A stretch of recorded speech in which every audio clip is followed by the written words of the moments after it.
And that's why itqan is a beautiful thing. That's why, I mean, this culture is mesmerized by itqan.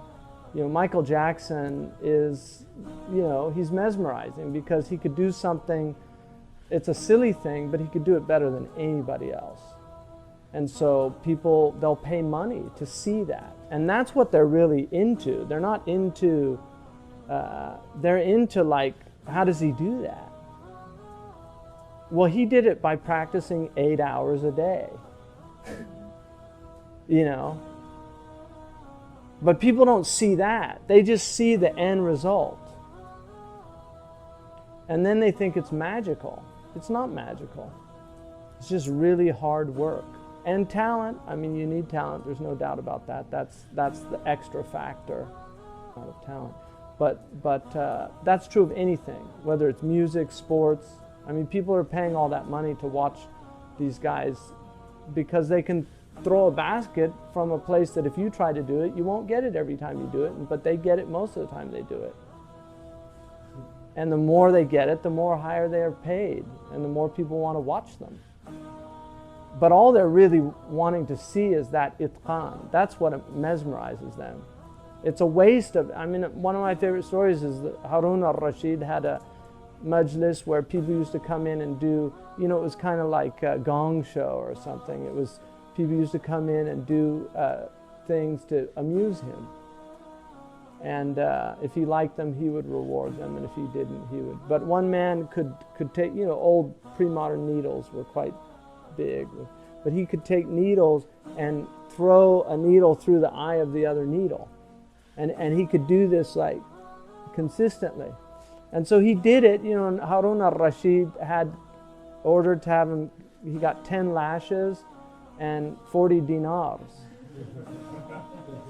And the man didn't understand it, and he asked him to explain why he was punishing him and rewarding him. And he said the reward is for the itqan, but the punishment is for the time wasted in mastering what you've mastered.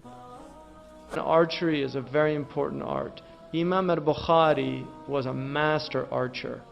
And one of his students said, I was with him for 20 years and he practiced archery every morning.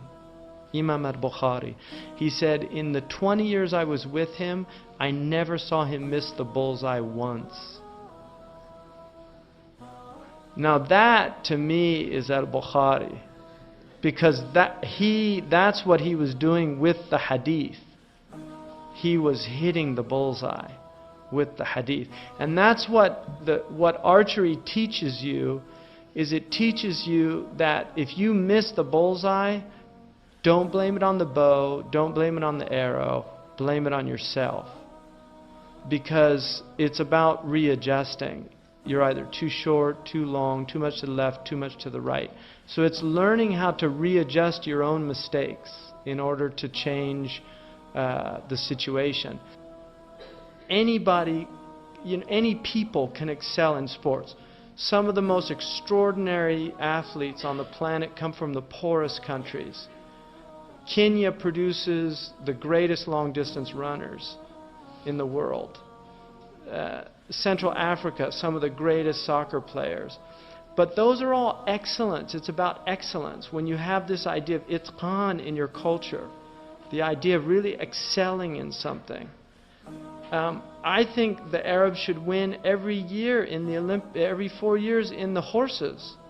I mean, this is their tradition. They gave the world the horses.